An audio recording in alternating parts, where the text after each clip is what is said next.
Salut à tous, aujourd'hui je suis dans un décor un tout petit peu différent que d'habitude. Vous pouvez voir que c'est complètement autre chose. Je suis où? Je suis à Toulouse où je passe quelques jours chez ma famille. Et donc j'en profite un peu pour faire un marathon de vidéos parce que j'ai le temps, je suis tranquille à la maison. Et donc j'en profite pour faire des vidéos parce que je suis assez inspirée par les livres qui m'entourent. J'ai une grande bibliothèque. Et je profite aussi de vous parler de sujets qui vous concernent aussi, de sujets qui vous intéressent aussi, parce que vous m'avez déjà posé pas mal de questions sur ces quelques sujets-là. Et aujourd'hui, nous allons parler de méditation et comment commencer dans la méditation, comment faire. Beaucoup de personnes aimeraient commencer, mais sont un tout petit peu, je sais pas, effrayées un petit peu par cette pratique, parce qu'on ne sait pas trop comment faire, on ne sait pas qu'est-ce qu'il faut, comment se mettre, quand le faire, etc. Et je vais répondre à vos petites questions. En fait, je vais m'aider de ces deux livres-là. Je vais vous présenter deux livres qui m'ont beaucoup aidé, moi, dans mon chemin vers la méditation et dans mes connaissances. Et donc, le premier que j'ai beaucoup aimé et que je conseille vraiment à tout le monde pour les gens qui veulent commencer dans la méditation, c'est celui-ci de Matthieu Ricard. Donc, c'est l'art de la méditation. C'est un petit ouvrage qui fait beaucoup de bien parce qu'il vous apprend, il vous donne un petit peu les bases en fait pour méditer. Il vous donne... il y a écrit aussi quelques méditations guidées si vous voulez lire quelque chose. Il y a beaucoup de questions en fait bateau. Matthieu Ricard répond à beaucoup de questions bateau qu'on pourrait se poser au début.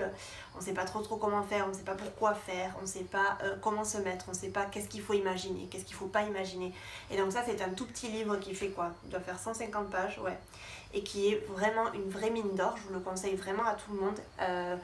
Aux débutants ou même aux confirmés. Moi je l'ai lu... quand je commençais la méditation, mais je pourrais le relire en fait parce que ça pourrait me donner des clés pour continuer dans la méditation un peu plus profondément. Et j'ai aussi celui-ci de Christophe André qui est un très bel ouvrage, Méditer jour après jour. Et quand je dis très bel ouvrage, c'est vraiment un très bel ouvrage parce que vous avez vous voyez des peintures, etc. C'est vraiment un très beau livre. Vous voyez, il est muni d'un CD, mais moi je ne l'ai jamais entendu, je ne l'ai jamais écouté. Je disais donc, avant d'être coupée, que je n'ai pas écouté le CD pour pratiquer donc les méditations guidées. Néanmoins, je suis allée sur le site internet, parce qu'en fait il y a un site internet, c'est quoi d'ailleurs le site internet? Je ne sais plus.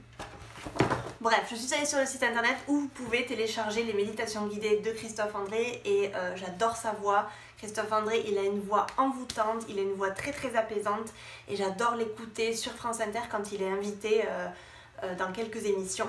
Et c'est vraiment quelqu'un que j'admire au plus haut point, donc c'est pour ça que je voulais vraiment lire ce bouquin-là. J'ai préféré celui-ci, certes, parce que je le trouve plus abordable et plus profond dans la pratique de la méditation. Celui-ci, j'ai trouvé qu'il était un peu plus axé débutant complètement. Mais voilà, l'esthétique du livre est magnifique et les méditations guidées, parfaites. Pourquoi méditer? Alors, c'est vraiment une grande question et c'est une question assez profonde qu'on m'a souvent faite. Pourquoi est-ce que tu médites? À quoi ça sert? Quels sont les bénéfices? Comment tu te sens quand tu médites? Comment tu te sens après la méditation? Et moi, pourquoi méditer? Pour moi, la réponse est très simple. Pour être dans le moment présent. Parce que avec l'ébullition de nos vies, avec le stress du travail, avec la vie en général, on n'a pas vraiment le temps d'être dans le moment présent. On n'a pas vraiment le temps de respirer. On n'a pas vraiment le temps d'écouter nos propres sentiments, nos propres émotions. Et de pouvoir s'offrir ne serait-ce que 10 minutes dans la journée, à respirer et à être là, pour moi, c'est un vrai privilège et un vrai cadeau.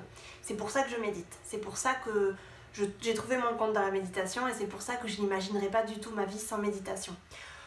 Comment je médite? Je médite en position de lotus. Je médite pas couchée. Il y a des gens qui préfèrent méditer couchée, mais moi je préfère méditer en position de lotus.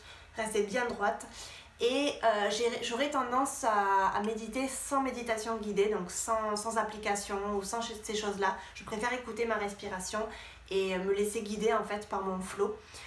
J'ai déjà eu recours à la méditation guidée et quelquefois j'ai recours à la méditation guidée et avec ça j'utilise l'application qui s'appelle Insight qui est pour moi la meilleure application de méditation. Je vous mettrai dans la barre d'infos toutes les infos comme d'hab.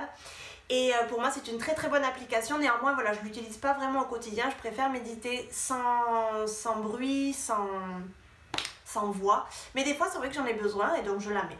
J'ai commencé à méditer il y a environ, je dirais 3 ans, de manière comme ça régulière. Avant, je méditais vraiment tous les jours. J'avais vraiment une routine qui était installée. Pour moi, c'était indispensable la méditation le matin et le soir avant de me coucher. Et quand j'ai eu cette période en fait un peu compliquée dans ma vie, un peu mouvementée dans ma vie, j'avais instauré cette routine là et pour moi ça m'a vraiment aidé à me calmer, à calmer mon mental et mes pensées et à calmer un petit peu les angoisses que j'avais. Pour moi la méditation, qu'est-ce que ça fait? Ça calme mes angoisses. Ça me permet et ça me force à rester dans le moment présent parce que j'ai beaucoup tendance à m'évader et à penser au futur. Je suis pas quelqu'un de nostalgique mais je suis quelqu'un d'angoissé et donc les angoisses, à quoi ça sert? En fait, ça sert à rien. Ça sert absolument à rien, ça nous bouffe de l'intérieur. Et pourquoi on angoisse? Parce qu'on a peur du futur, on a peur de ce qui peut arriver et on n'est pas dans le contrôle. Et moi, je suis vraiment dans le contrôle. Donc c'est pour ça que la méditation me sert.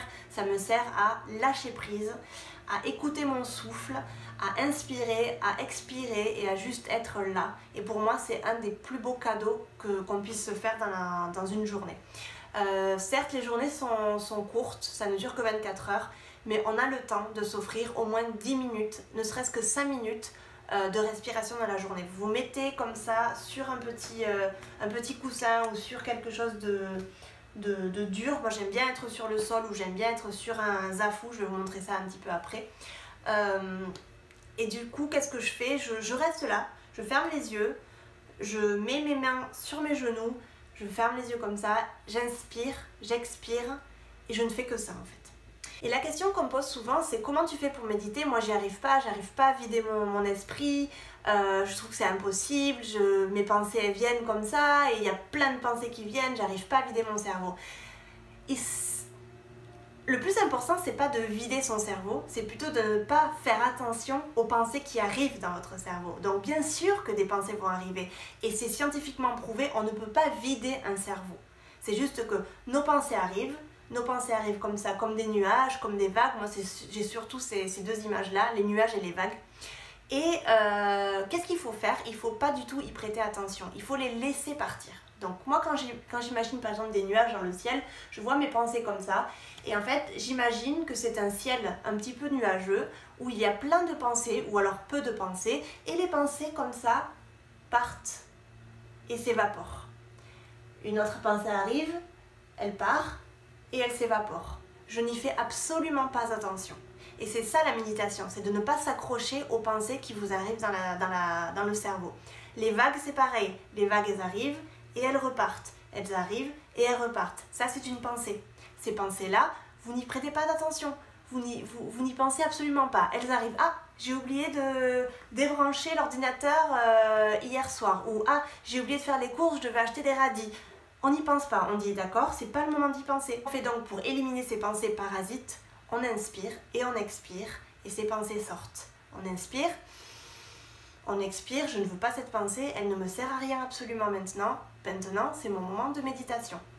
Il y a beaucoup de techniques pour méditer quand on veut commencer. On peut commencer par la méditation guidée, qui est une technique assez facile pour les débutants. Donc comme je vous disais, vous pouvez suivre une application, vous pouvez suivre une vidéo sur YouTube, vous pouvez faire ce que vous voulez.